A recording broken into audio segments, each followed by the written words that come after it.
आज या जयंती महोत्सवाच्या निमित्ताने सर्वात प्रथम ज्यांची जयंती आज आपल्या महाराष्ट्रातच नाही तर संपूर्ण देशामध्ये आणि जगामध्ये अति उत्साहामध्ये साजरी केल्या जातात ते छत्रपती शिवाजी महाराज यांना सर्वात प्रथम मी विनम्र अभिवादन करतो। त्याचबरोबर शिवाजी महाराजांना ज्यांनी घडविलं त्या आमच्या विदर्भाच्या सुपुत्री मा जिजाऊ यांना सुद्धा विनम्र अभिवादन करतो आणि छत्रपती शिवाजी महाराजांना स्वतःचा आदर्श समजून त्यांनी त्या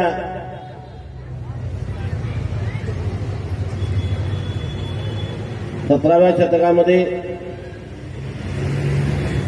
या मराठी माणसाची अस्मिता जपण्याकरता जे आपलं आयुष्य समर्पित करून टाकलं तो आदर्श डोळ्यासमोर ठेवून त्यांचे विचार पुढे नेण्याचं काम ज्यांनी ज्यांनी केलं त्यामध्ये सर्वात प्रथम महात्मा ज्योतिराव फुले, सावित्रीबाई फुले,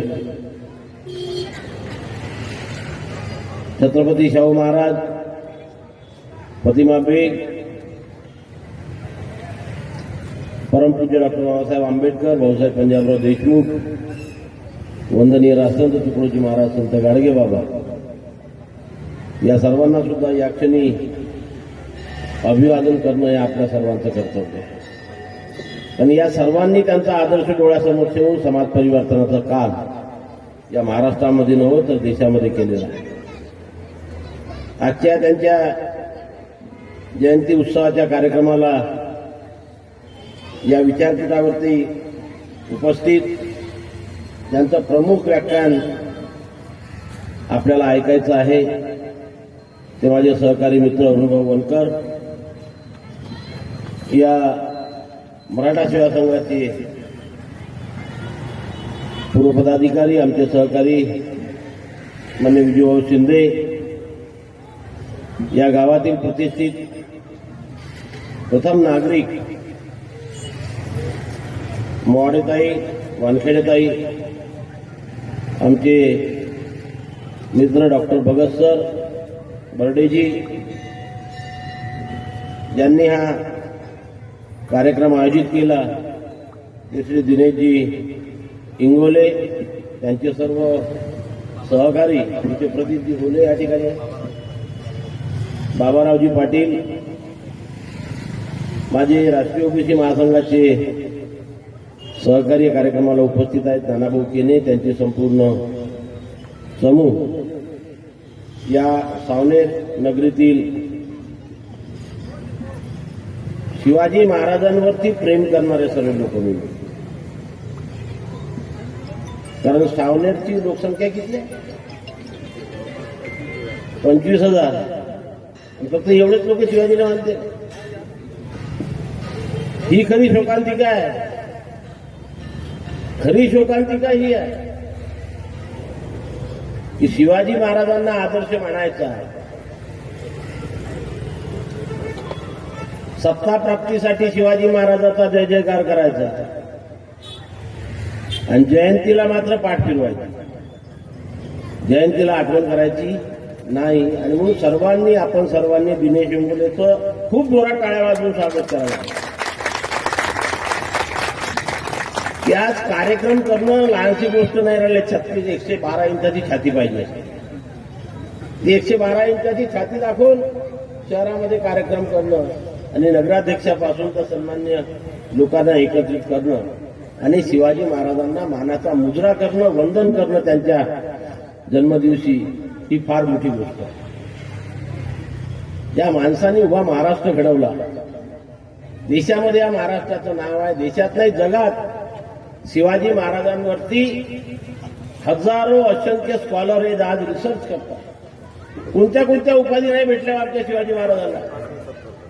त्याला मॅनेजमेंट गुरु म्हटलं आहे, अर्थशास्त्राचा गुरु म्हटलेला आहे का, कोणता कोणता गुरु नाही म्हटला की त्या काळात बिचारा 1630 ते 1680 या 50 वर्षाच्या कालावधीमध्ये 12व्या वर्षाचा जेव्हा तो पोरगा होता त्या दिवशीपासून सर्व सूत्र आपल्या हातामध्ये घेतले. आजच्या 12 वर्षाच्या पोराला तर अवघडच नाही काय.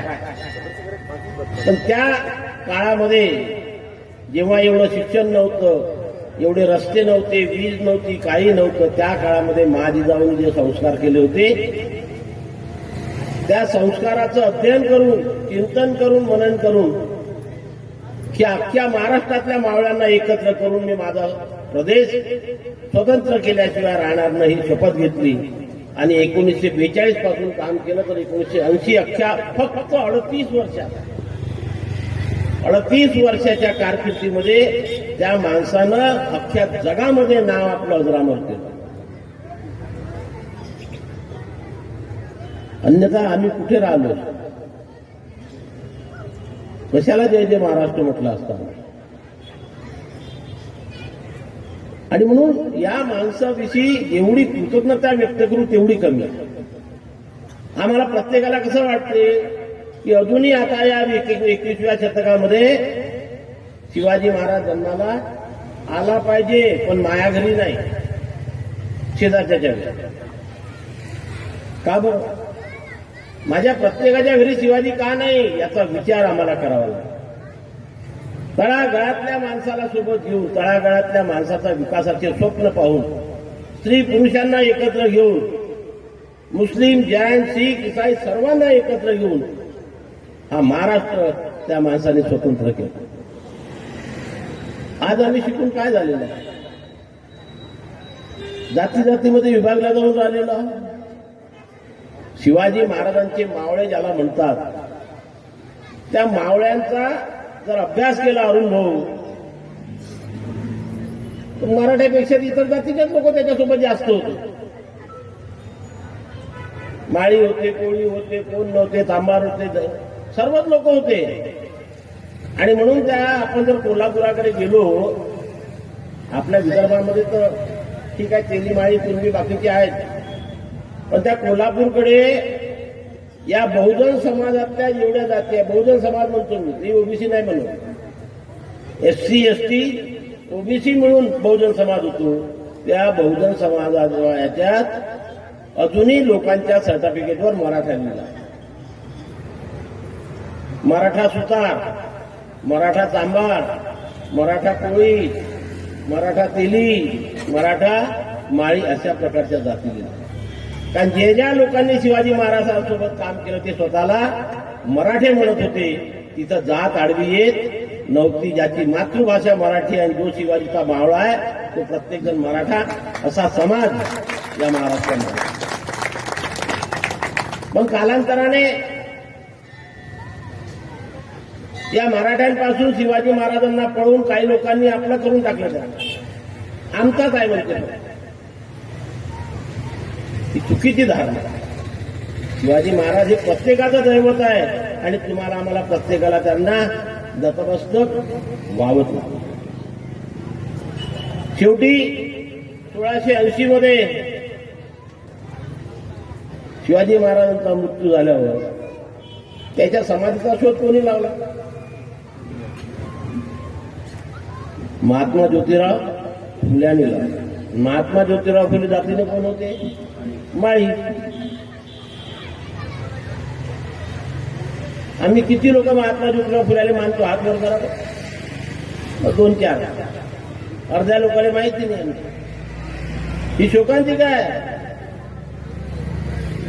सर्वात पहिले ज्योतिरावांनी पोवाडे लिहिले शिवाजी महाराजांना. त्यांनी जय जयकार केला शिवाजी महाराजांचा. आणि शिवाजी महाराजांची जी तळमळ होती, ती शिकवण होती, त्यांचं जे स्वप्न होतं ते स्वप्न या देशामध्ये पूर्ण व्हावं.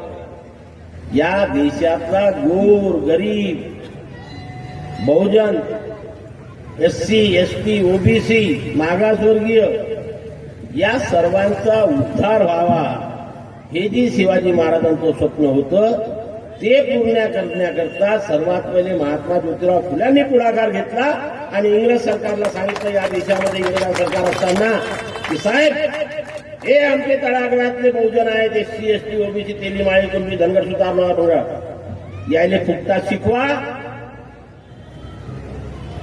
आणि यायले नोकरीमध्ये आरक्षण. तुमच्या वर्षी 1882. तुमच्या आमच्या 4 पिढ्या व्हायच्या असेल. आज आम्ही या परिस्थितीत आहोत, तेव्हा कसे असाल याचा विचार करा. आमच्या कोणत्याच पिढ्या तेव्हा शिकलेल्या नव्हत्या.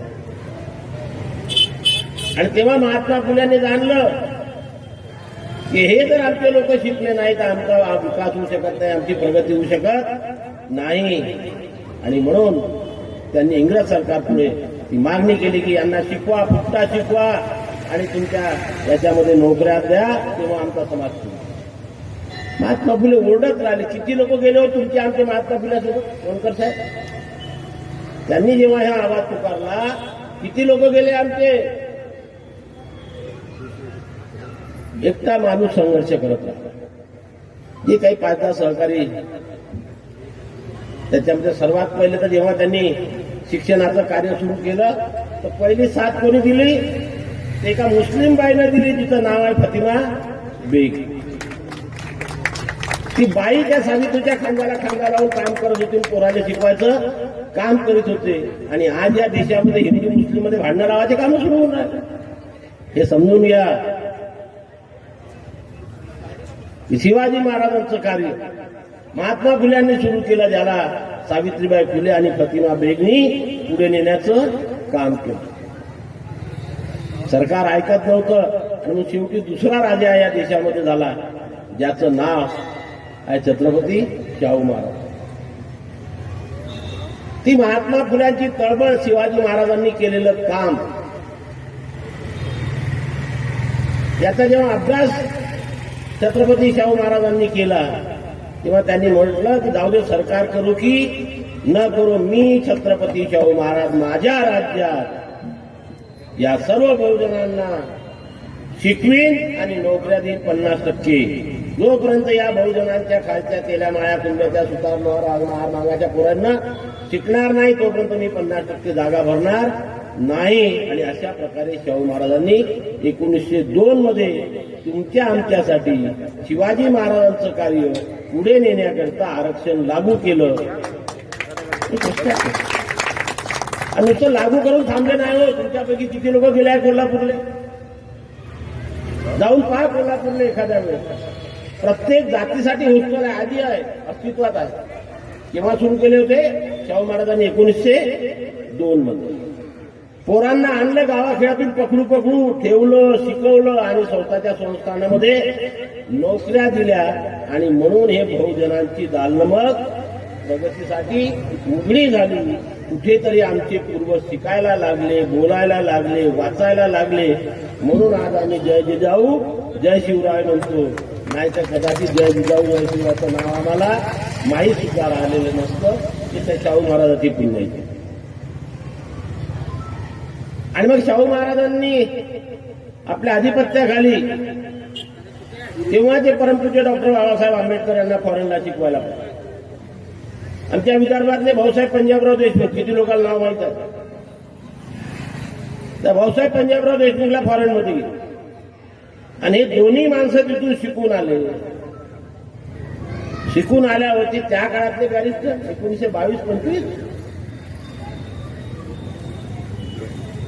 या माणसाने जर तेव्हा सरकारी नोकरी केली असती किंवा वकिली केली असती तर त्या काळात करोडो रुपये फी यायला भेटली. पण त्या माणसांनी पाहिलं की नाही, आम्हाला शिवाजी महाराजांचं स्वप्न पूर्ण करायचं आहे, आम्हाला महात्मा फुल्यांचं स्वप्न पूर्ण करायचं आहे, आम्हाला छत्रपती शाहू महाराजांचं स्वप्न पूर्ण करायचं आहे, आम्हाला सावित्री मायचं स्वप्न पूर्ण करायचं आहे, आम्हाला प्रतिमा बेगचं स्वप्न पूर्ण.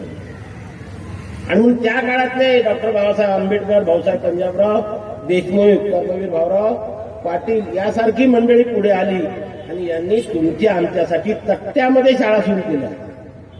तट्ट्यामध्ये अशा तट्ट्याच्या शाळा शिकलेल्या आम्ही आहोत.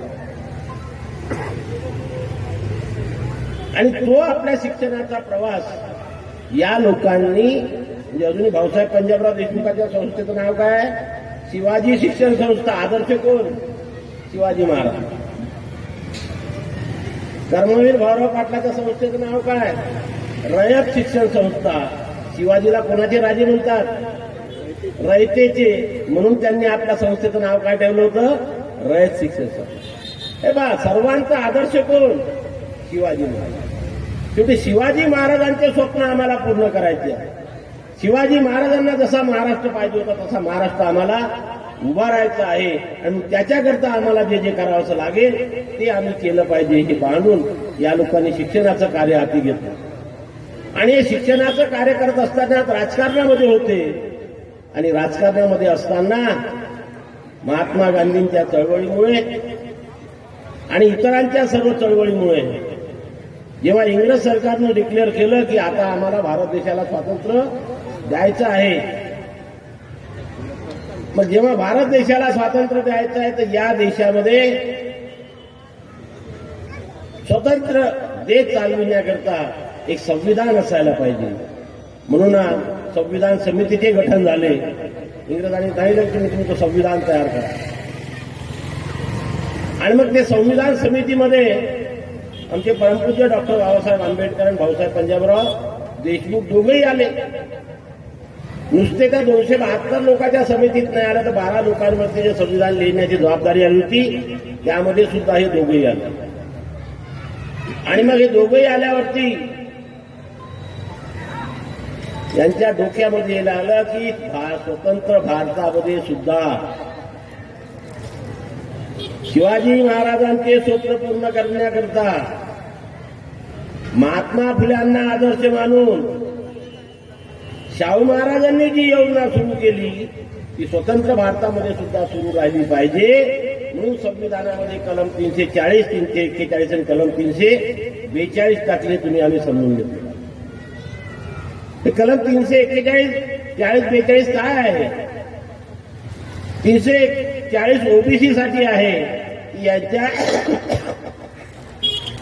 मुलाबाळांना केंद्र सरकार असो राज्य सरकार असो त्यांनी फुकट शिक्षण दिलं पाहिजे, नोकरीमध्ये आरक्षण दिलं पाहिजे आणि इतर सर्व सोयी सवलती त्यांच्या उत्थानासाठी दिल्या पाहिजे. 41 शेड्यूल कास्टसाठी, 42 शेड्यूल ट्राईबसाठी. म्हणजे हा बहुजन या देशातला बहुजन, या राज्यातला बहुजन हा शिकून मोठा होऊन या देशाचा राज्यकर्ता झाला पाहिजे हे स्वप्न ते शिवाजी महाराजांनी पाहिले होते, महात्मा फुल्यांनी पाहिले होते, शाहू महाराजांनी पाहिले होते. ते पूर्ण करण्याकरता परमपूज्य डॉक्टर बाबासाहेब आंबेडकर, भाऊसाहेब पंजाबराव देशमुख यांनी या 3 कलमा संविधानामध्ये टाकल्या. त्यात तुमच्या आमच्यासाठी सर्वांचा आदर्श शिवाजी. पण यामध्ये जेव्हा 49 मध्ये हे कॉन्स्टिट्यूशन राष्ट्रपतीला सबमिट झालं आणि पूर्णपणे भारत देश स्वतंत्र झाला आणि या देशाची 1952 मध्ये सुरुवात झाली, तेव्हा एससी आणि एसटीच्या पुढे जातीची यादी तयार असल्यामुळे त्यांना 52 पासून सर्व प्रकारच्या सुविधा उपलब्ध व्हाव्या. पण आम्ही ओबीसी शिवाजी महाराजांचे मावळे 18 पगड जाती मध्ये विभागलेले. म्हणजे आज महाराष्ट्रामध्ये आमच्या ओबीसीच्या 370 जाती आहेत, देशामध्ये 3742. याची यादी तयार नसल्यामुळे आम्हाला सुविधा सुरू झाल्या. आणि मग आंबेडकर आणि पंजाबराव देशमुखांनी खूप प्रयत्न केले की हे करा. शेवटी 1953ला सरकारने आयोग बसवला, 55ला सबमिट झाला. त्यांनी सांगितलं की हे 52% आहे या देशात ओबीसी, हे सामाजिक, आर्थिक, राजकीय सर्व दृष्ट्याने मागासलेले आहेत, म्हणून यांना ज्या ज्या सुविधा एससी एसटी त्या दिल्या पाहिजे. मी शॉर्टकटमध्ये बोलतो. पण अध्यक्षांनी एक नोट दिली का मी या शिफारसीशी सहमत नाही म्हणून 25 वर्ष तो अहवाल जसा तसा पडला राहिला. मोरारजी देसाई आले, त्यांना पुन्हा केलं. पुन्हा बीपी मंडल आयोग आला, त्यांनी त्या शिफारसी केल्या. 3742 जाती आहेत तशाच मागासलेल्या आहेत त्या. ते सरकार गेलं, पुन्हा 10 वर्ष राहिलं आणि मग एक राजा या देशाचा प्रधानमंत्री झाला, ज्याचं नाव होतं व्हीपी सिंग. आणि या व्हीपी सिंग कडे जेव्हा आम्ही लोक गेलो की साहेब, शिवाजी महाराजांची काय तळमळ होती की आम्हा मावळ्याचे पोरं शिकले पाहिजे, आमचे मावळ्याचे पोरं मोठे झाले पाहिजे, याच्याकरता एक कमिशन होतं. त्यांनी शिफारसी केल्या, पण याच्या आधीचं सरकार मान्य करत नाही. आणि म्हणून पुन्हा परंपरा पहा, शिवाजी महाराज, दुसरा शाहू महाराज आणि या व्हीपी सिंग तिसरा महाराज. त्या तिसऱ्या महाराजाला दया आली की खरंच बा हे काय चांगलं आहे, हे यायले जायलेच पाहिजे. आणि म्हणून त्यांनी 7 ऑगस्ट 1990ला आमच्या 2 शिफारसी त्या आयोगातल्या मान्य केल्या की शिक्षणामध्ये आरक्षण आणि नोकरीमध्ये आरक्षण. शिक्षण शुल्काची प्रतिपूर्ती, ह्या योजना लागू झाल्यावर या देशामध्ये किती तांडव झालं. ते तांडव जर आज आम्ही डोळ्यासमोर उभं केलं तर आधी आमच्या डोळ्यातून असून पडतं. आमच्या चोरांनी जाळून घेतलं. कारण आजही काय परिस्थिती आहे, शिवाजी महाराज आम्ही वाचत नाही, शाहू महाराज आम्ही वाचत नाही, महात्मा फुले आम्ही वाचत नाही, परमपूज्य आंबेडकर आम्ही वाचत नाही. आणि लोक काही भावना भडक्या घोषणा देते, चाललो आम्ही त्याच्या मागं. आमचं नुकसान होते आहे की आमचा फायदा होते याचा आम्ही विचार करत. एवढा चांगला सोयी सवलती या देशामध्ये आमच्यासाठी लागू झाल्यावर आमच्याच पोरांनी जाळून घेतलं. कारण काही लोकांच्या पोटात ते पोचलं नाही ना, त्यानं भडकवले आमच्या पोट्ट्याचे डोके. आजही आमच्या पोट्ट्याचे डोके भडकवण्याचं काम सुरू आहे. आणि आमचे पोट्टे डोके भडकवून लागते कामाला. पण आमचं कशात भलं आहे याचा आम्ही विचार करत. तो विचार तुम्हाला आम्हाला करावा लागेल सुप्रीम कोर्टापर्यंत. मग हे काढलं तेव्हाचे एक मोठे नेते अडवाणी साहेब यांनी कमंडल यात्रा काढली. आमचं भलं झालं, चांगलं कपडं नाही त्या पोटात, म्हणून मंडलनं शिफारसी लागू केल्या म्हणून कमंडल यात्रा. पण तेव्हाही एक शिवाजी महाराजांचा लढवय्या पुत्र लालू प्रसाद यादव तिथं उभा झाला बिहारमध्ये. आणि त्यानं सांगितलं, मैं किसान हूं, छत्रपति का बेटा हूं, अगर यहां से तूने क्रॉस करने को कोशिश की. बहुत बड़ा गड्ढा खोदून ठेवला होता. त्यानं म्हटलं हे गड्ढा क्रॉस किया की गड्ढा काय केले राहता बोले, कायसाठी खोदतो गड्ढा आपण, गाळासाठी ना. बस तुनं क्रॉस केला का गाळलं म्हणे तुम्ही. आणि मग त्या माणसाने आपली रथयात्रा पलटवली. जशी रथयात्रा पलटवली, आमच्या व्हीपी सिंगवाले खुर्चीवरून खाली उतरले. ज्या माणसाने या देशातल्या 52% ओबीसीला न्याय दिला होता त्या माणसाला पदावर राहू दिलं नाही. लक्षात ठेवा, तुम्हाला आम्हाला आमची विकासाची मार्ग स्वतः शोधायची आहे. आम्ही शिवाजी महाराजांची भावना. बरे असो, सुविधा लागू झाल्या, पूर्ण नाही लागू झाल्या, पण आम्ही समाधानी आहोत. पण आज महत्वाचा प्रश्न असा आहे, मी जे सांगितलंय तुम्हाला 5 मिनिटं, की ज्या सोयी सवलती आम्हाला 1952 पासून लागू व्हायला पाहिजे होत्या त्या लागू व्हायला कोणतं वर्ष उजाडलं, 1992. 40 वर्ष आमच्या पिढ्या वाया गेल्या. 40 वर्ष हा कोणी विचार नाही केला. आणि म्हणून या सर्व गोष्टीचा अभ्यास करून आमच्या ओबीसी समाजाला, ज्याच्यामध्ये या महाराष्ट्रामध्ये 372 जाती येतात, देशामध्ये 3742 जाती येतात, त्याला संविधानाने कोणत्या सोयी सवलती मिळायला पाहिजे, कोणते अधिकार मिळायला पाहिजे याचा अभ्यास करून आम्ही 2016ला राष्ट्रीय ओबीसी महासंघाची स्थापना केली. तुमच्या सर्वांवर माझं पॉम्पलेट आलेलं आहे, बघून घ्या. आणि कृपा करून ते फेकू नका. कारण आमची सवय कशी आहे, केनेजी बनकर साहेब, कागद इकडून घेतो आणि इकडे टाकून देतो. कारण आम्हाला वाचण्याची सवय नाही, चिंतन करायची सवय नाही, ऐकण्याची सवय नाही, मनन करण्याची सवय नाही. कोणी काही म्हटलं का मान डोलवाची सवय आम्हाला. कोणत्याही गोष्टीला मान डोलवत राहायचं. खरं आहे का खोटं आहे याचा विचार करायचा. माय बापा हे बंद करा. आमचं कशात भलं आहे, आम्हाला सरकारने काय द्यायला पाहिजे, केंद्र सरकारने काय द्यायला पाहिजे, राज्य सरकारने काय द्यायला पाहिजे, आणि ते कसं खेचून आणायचं याचा विचार तुम्हाला आम्हाला करायचा आहे. आणि करून जर तुम्ही सहभागी झाले नाही तर भावी पिढी तुम्हाला आम्हाला माफ करणार नाही. केव्हा आम्ही शिवाजी महाराजांचे स्वप्न पूर्ण करणार.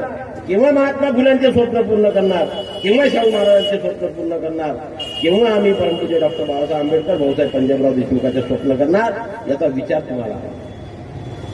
आणि हा विचार करून आम्ही राष्ट्रीय ओबीसी महासंघाची स्थापना केली.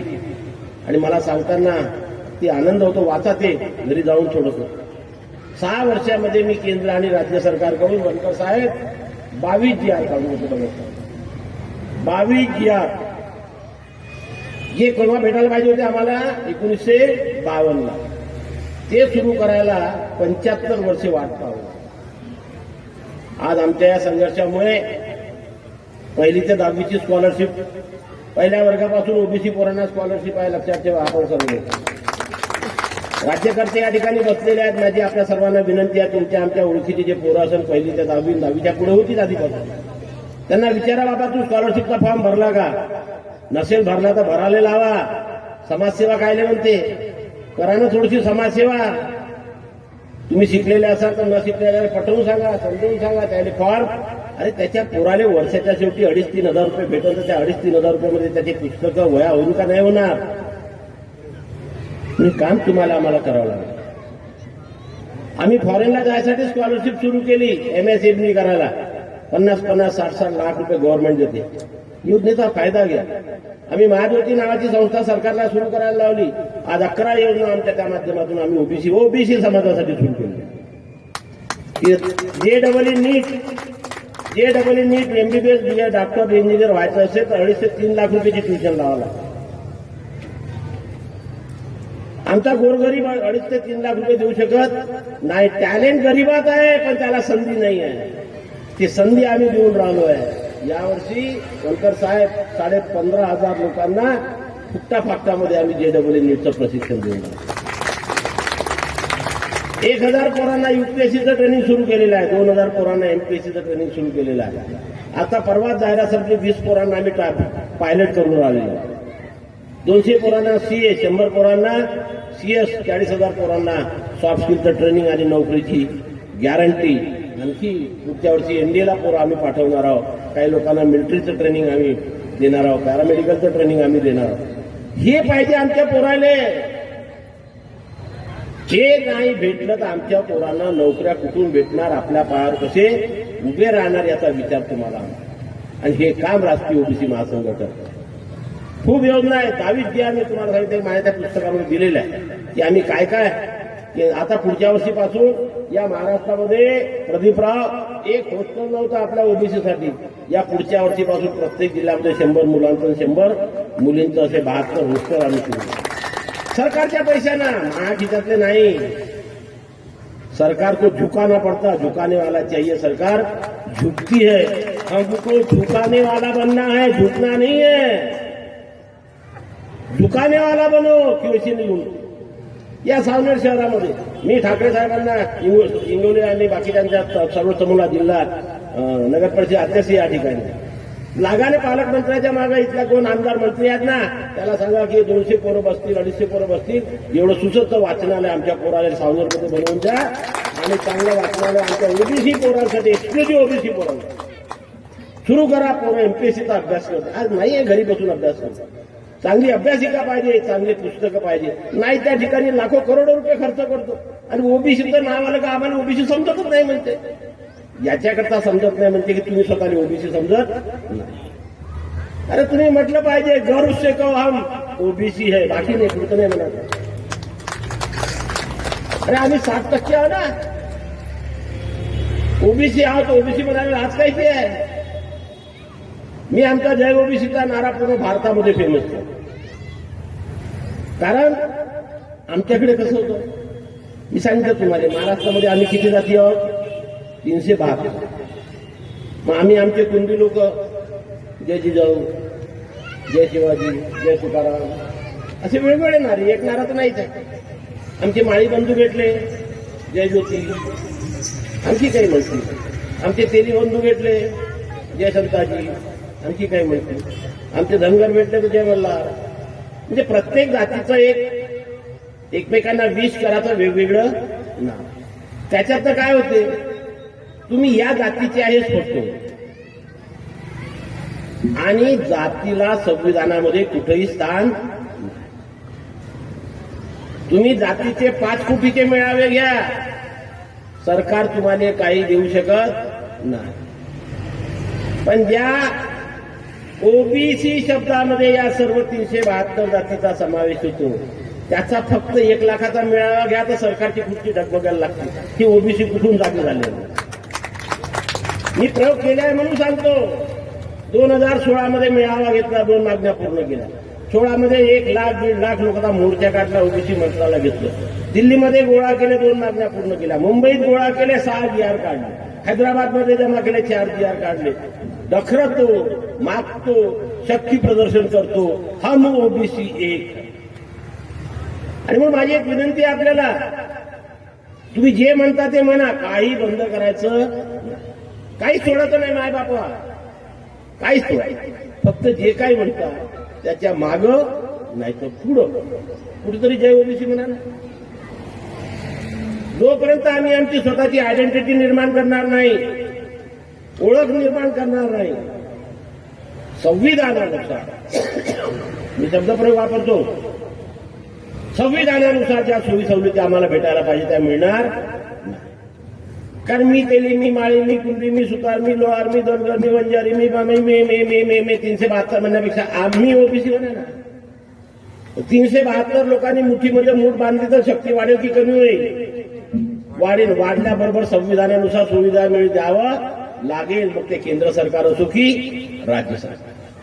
आज 6 वर्षामध्ये सर्व राज्य पक्ष, राजकीय पक्ष ओबीसी ओबीसी म्हणायला लागले. 6 वर्षापूर्वी ओबीसी शब्द राजकीय नेत्यांना, पक्षांना माहीत नव्हता. पण मित्रांनो, त्यांना एवढंच नाही, याच्या पुढची सुद्धा जनजागृती तुम्हाला आम्हाला करावी लागणार आहे. आणि ओबीसीचे सर्व संविधानिक हक्क आणि न्याय आम्हाला केंद्र आणि राज्य सरकारकडून मिळून घ्यायचे. आणि म्हणून तुम्ही ज्या मी मागाशी सांगितलं, कृपा करून फेकू नका, घरी जाऊन वाचा, नसेल तर जाता जाता घेऊन जा आमच्या केंद्र साहेबापासून पुन्हा. आणि आम्हाला राज्य सरकारकडून काय मिळवायचं, केंद्र सरकारकडून काय मिळवायचं, हे कोणाची अपेक्षा होती? छत्रपती शिवाजी महाराज. शिवाजी महाराजांना आपल्या मावळ्याचं भलं करा. आम्ही मावळे आहोत त्याचे. अहो, शिवाजी महाराज शेवटी कोण होता? अवलकर साहेब कोण होता सांगा? ओबीसीच होता ना. सुधरत म्हटलं होतं ना. अरे इतिहासाचे पन्ने आहे, इतिहास गवा आहे, मी नाही म्हणत.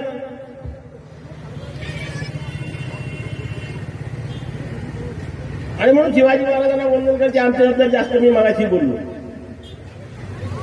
त्यांच्या सर्टिफिकेटमध्ये कुंडी लिहिलेलं होतं, ओबीसी माणूस होता. आणि म्हणून तर त्यांचा राज्याभिषेक करायला नकार दिला होता ना. काय छत्रपती शाहू महाराज किती छळलं लोकांनी, ते स्वतःला कुणबी समजायचं. आमचे भाऊसाहेब पंजाबराव देशमुख ढकलू सांगत होते पूर्ण विदर्भात आणि महाराष्ट्रात फिरून की जातीवर मराठा लिहू नका, टीसीवर कुणबी लिहा. हे पंजाबराव देशमुखांनी त्या काळात सांगितलेलं आहे. त्यांची किती दूरदृष्टी असते मोठ्या नेत्यांना. शेवटी ओबीसी आणि संविधानामध्ये आम्ही जेव्हा स्वतःला ओबीसी म्हणू तेव्हाच आम्हाला काहीतरी मिळेल, अन्यथा मिळणार नाही. आणि ते मिळवण्याकरता आपण सर्व लोक ओबीसी म्हणून पुढे या. राष्ट्रीय ओबीसी महासंघाचे हात बळकट करा, कुठल्या तरी ओबीसी संघटनेसोबत जुळा, ओबीसीचा अभ्यास करा आणि आपले हक्क, अधिकार, न्याय, सोयी, सवलती मिळवा. तीच खरी या शिवाजी महाराजाला वंदन राहील. अन्यथा आम्ही शिवाजी महाराजांचे मावळे राहणार नाही. आपण अशा प्रकारे या ओबीसीच्या छत्राखाली एकत्र याल आणि स्वतःचे, पुन्हा शब्द वापरतो मी, संविधानिक अधिकार, हक्क मिळवाल, सोयी सवलती मिळवाल आणि आपला आणि आपल्या पुढच्या पिढीचा विकास कराल अशी अपेक्षा आपल्याकडनं व्यक्त करतो. आयोजकांनी मला या ठिकाणी बोलावलं त्याबद्दल आयोजकांचे मनापासून आभार व्यक्त करतो. जाता जाता माझ्यासोबत माझा नेहमीचा नारा असतो जय ओबीसीचा, त्यासोबत आपण माझ्या आवाजात आवाज मिळवाल अशी अपेक्षा आपल्याकडनं व्यक्त करतो. म्हणा जय ओबीसी, जय ओबीसी, जय ओबीसी, जय शिवाजी, जय.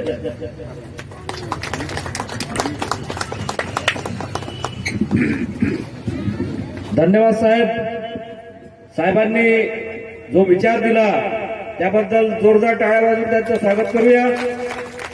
साहेबांचे हात मजबूत करायचे आहे. मी राष्ट्रीय ओबीसी महासंघाच्या आजीवन सभासद बनलो. त्या दिवशी साहेबांना शुभेच्छा देण्याकरिता गेलो. त्यावेळेस मी राष्ट्रीय ओबीसी महासंघाचा एक राष्ट्रीय निधी म्हणून 1100 रुपये देऊन त्यांचा सभासदत्व घेतलेला आहे आणि आपण सर्वांनी साहेबांच्या या कार्याला मदत करावी.